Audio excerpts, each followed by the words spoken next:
Major funding for KPBS Evening Edition has been made possible in part by Bill Howe Family of Companies, providing San Diego with plumbing, heating and air, restoration, flood and remodeling services for over 40 years. Call 1-800-BILL-HOWE or visit billhowe.com. And by the Conrad Prebys Foundation, Darlene Marco Shiley, and by the following.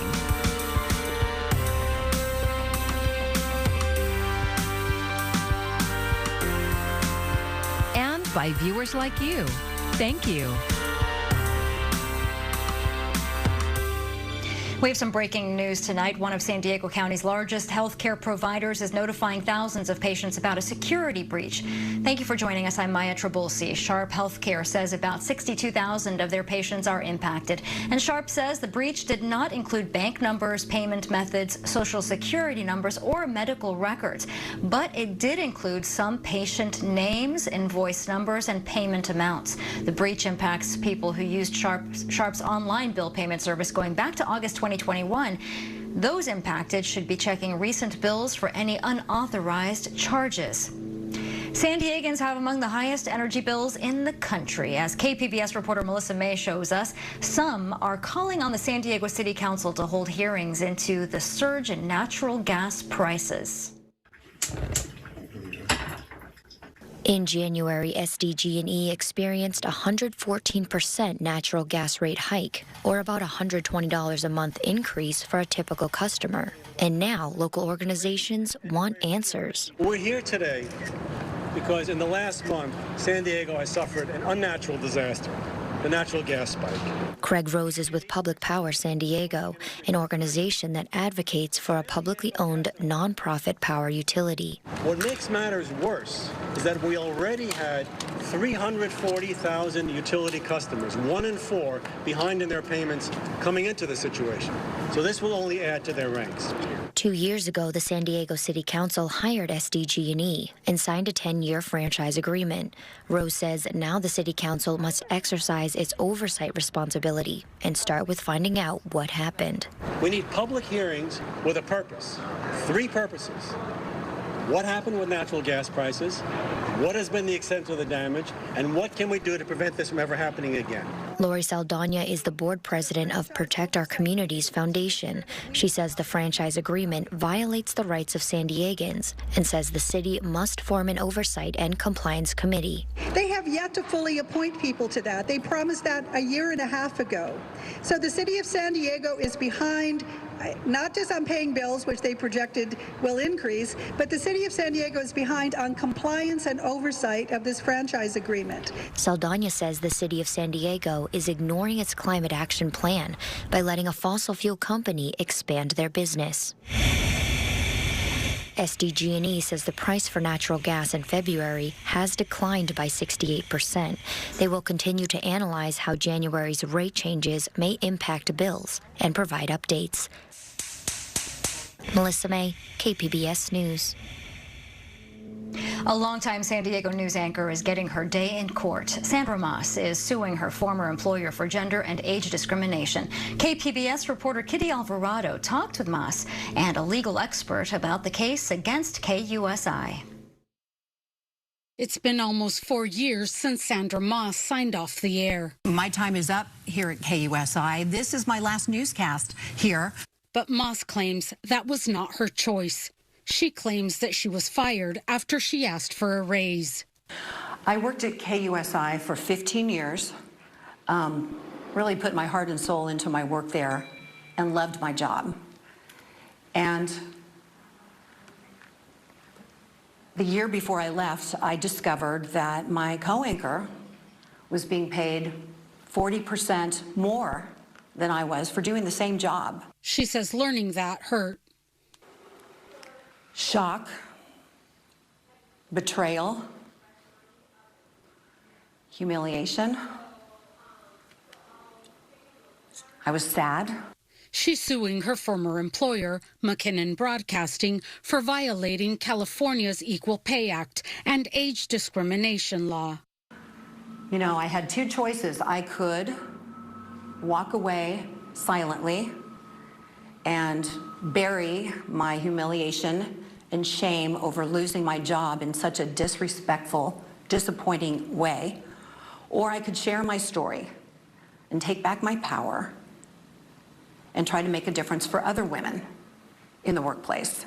Court documents show Moss made $80,000 less than her co-anchor. Employers who have been discriminating against women, even unintentionally in setting their pay, have to mend their ways. Miranda McGowan is a professor at the University of San Diego School of Law. Her areas of expertise include gender and discrimination law. She says California law is clear when it comes to equal pay, and it's a lot more stringent than federal law.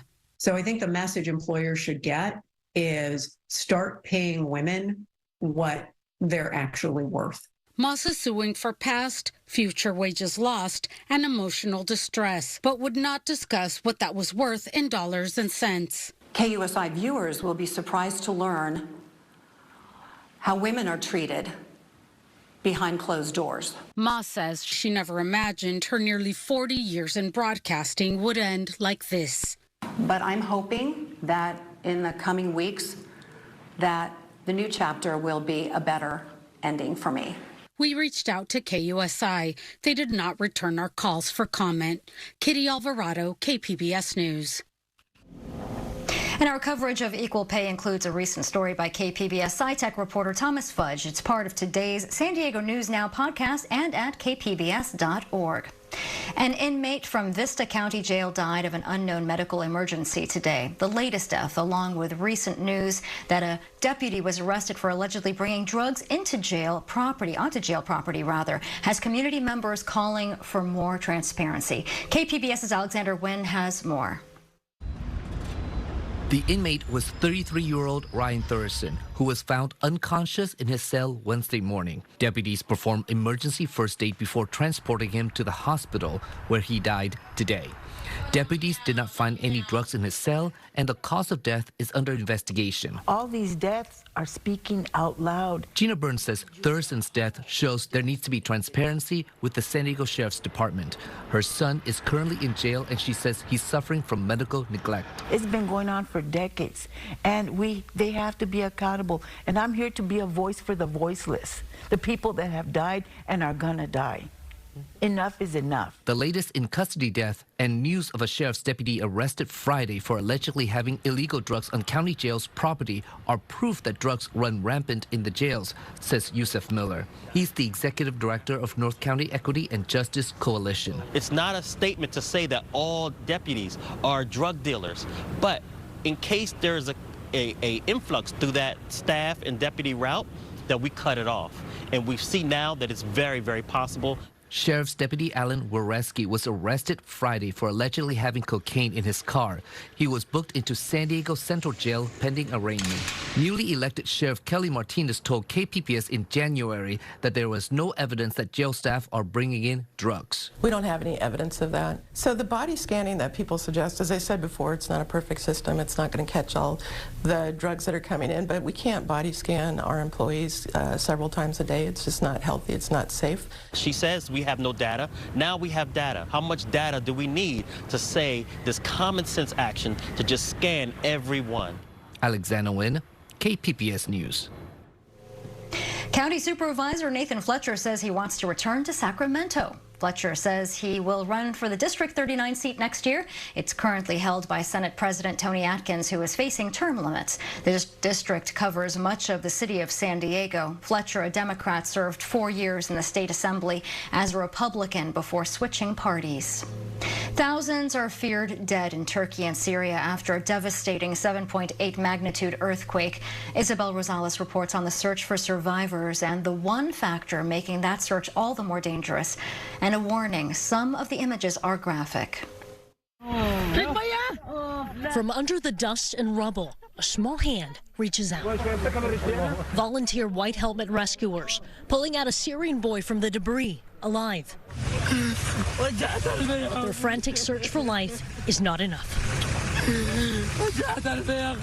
We need help, we need support, from immediate support from anyone who can support us.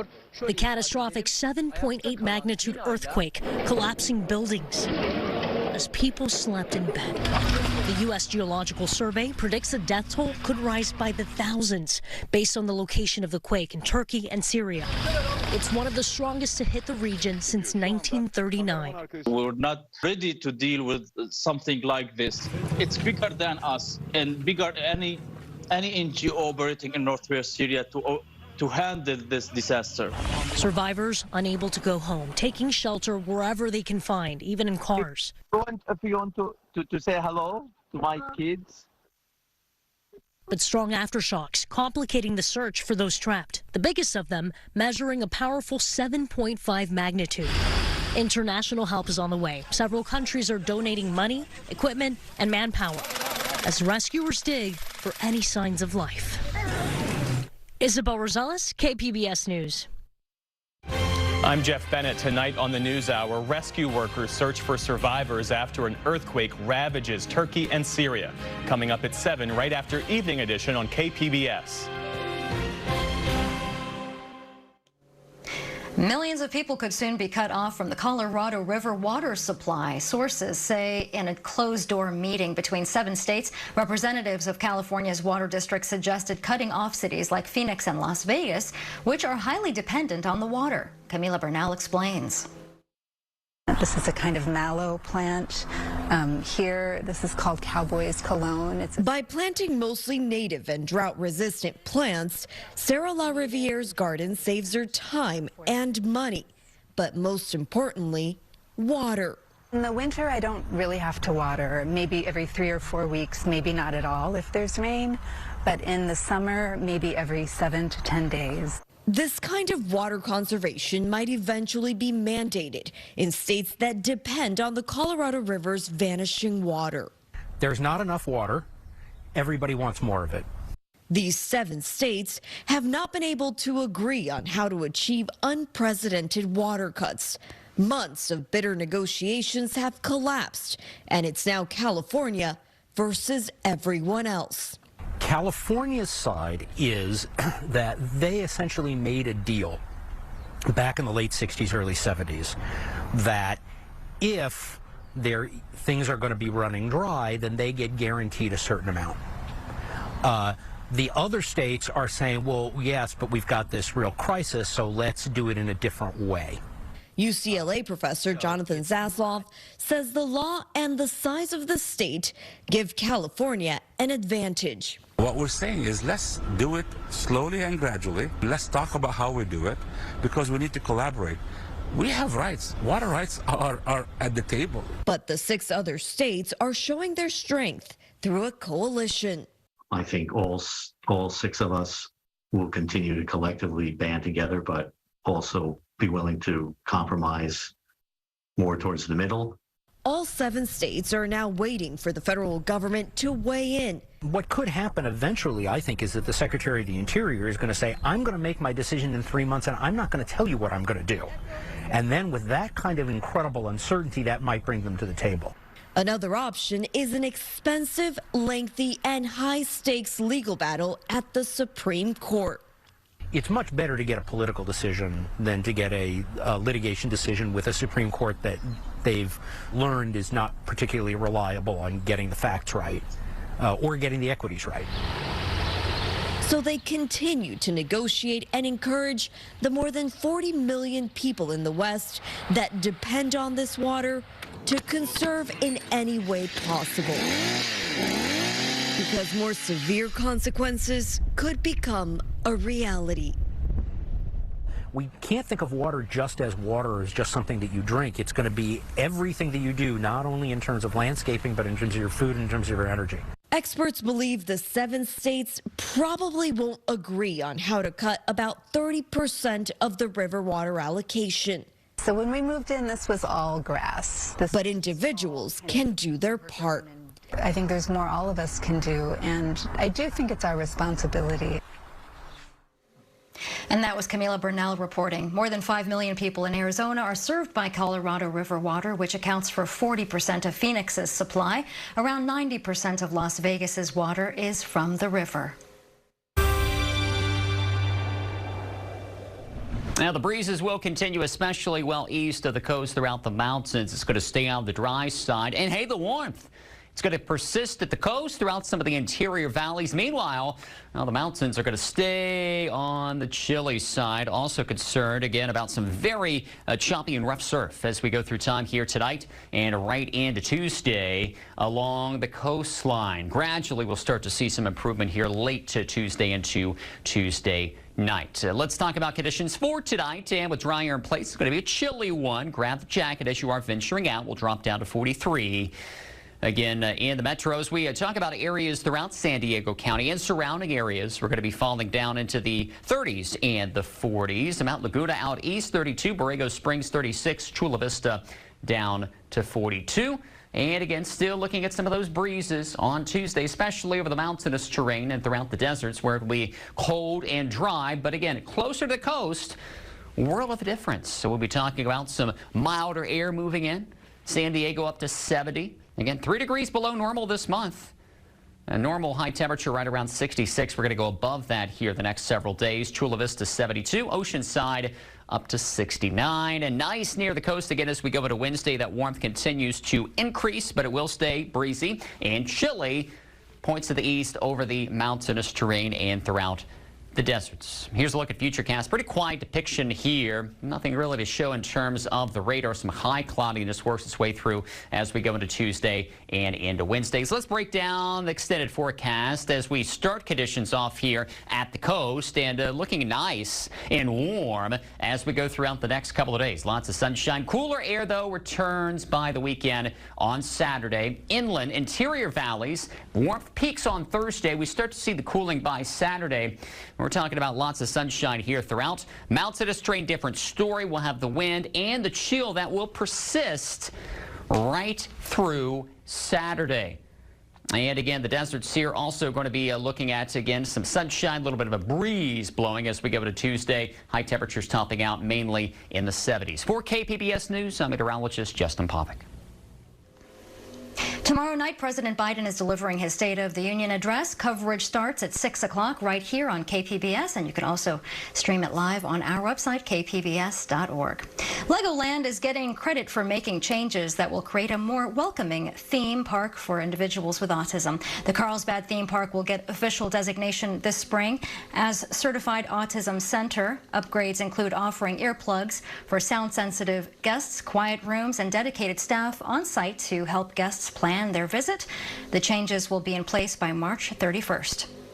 After a stop in San Diego over the weekend, First Lady Jill Biden made a bit of history at the Grammy Awards. Biden appeared on stage to deliver the first ever Grammy for Best Song to promote social change, and it goes to Iran's Shervin Hajipour, whose song served as an anthem for the recent protest movement for women's rights. Also of note is Beyonce, who won 4 awards last night and now has the most ever at 32 Grammys.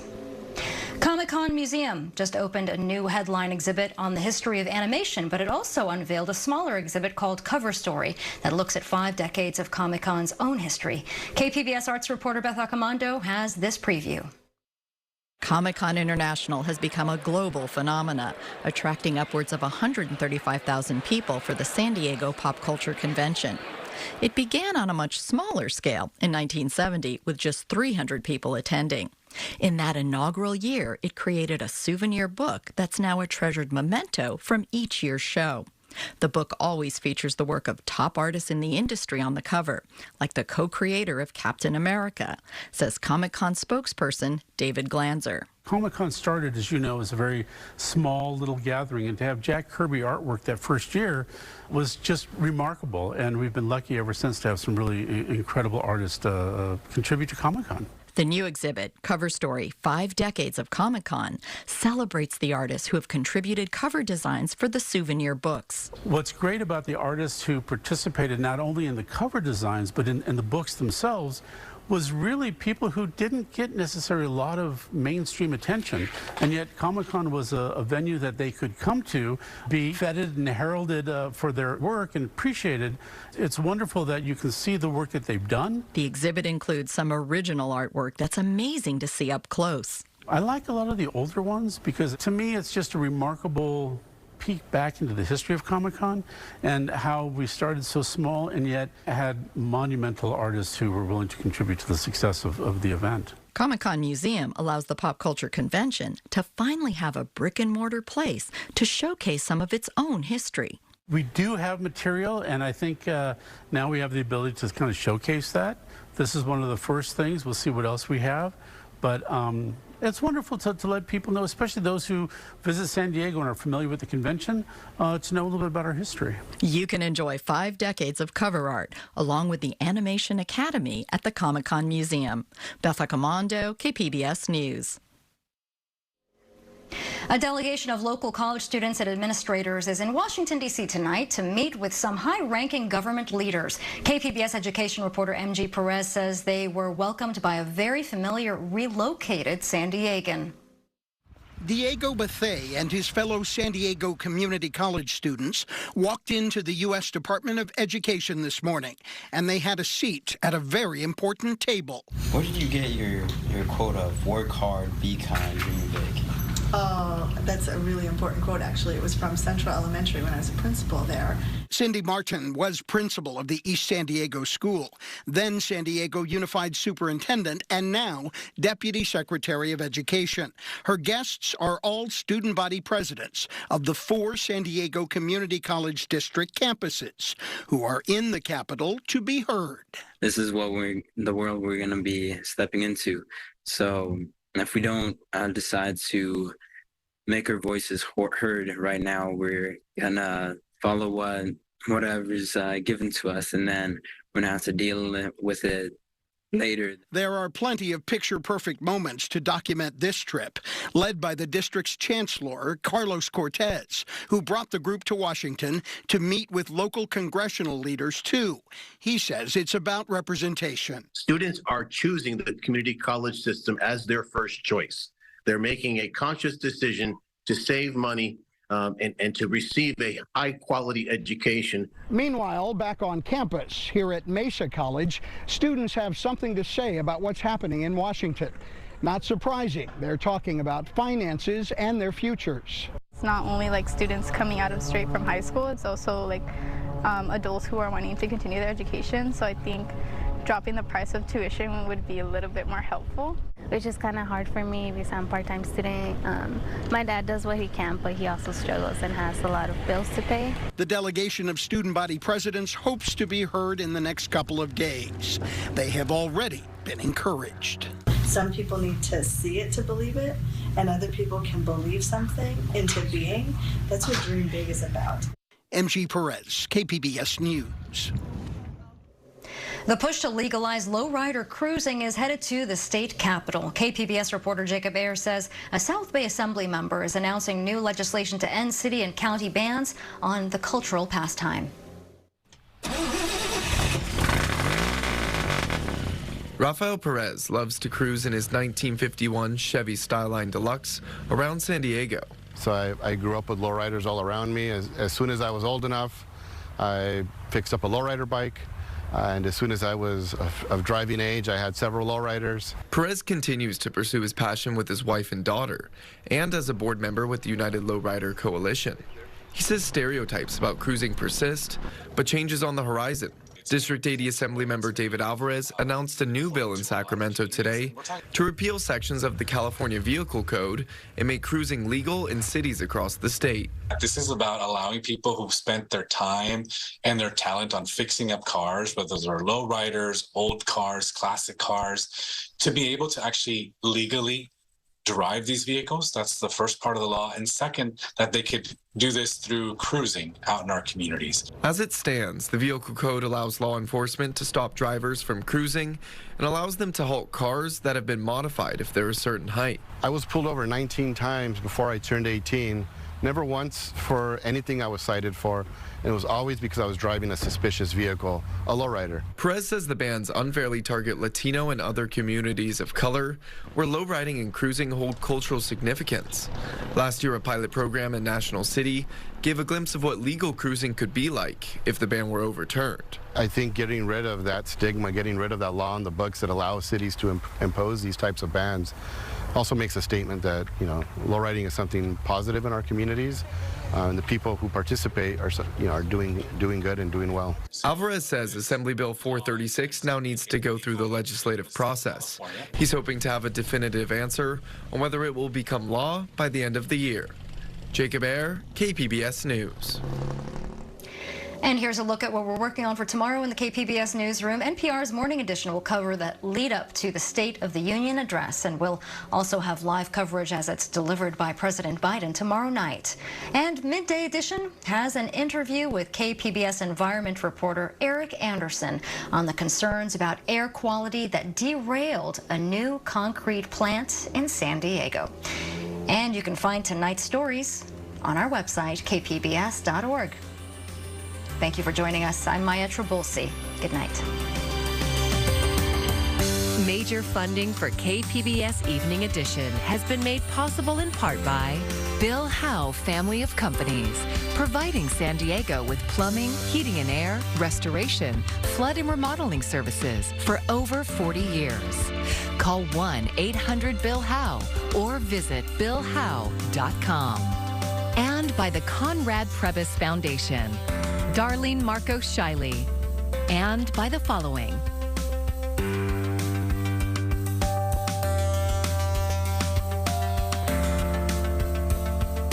And by viewers like you. Thank you.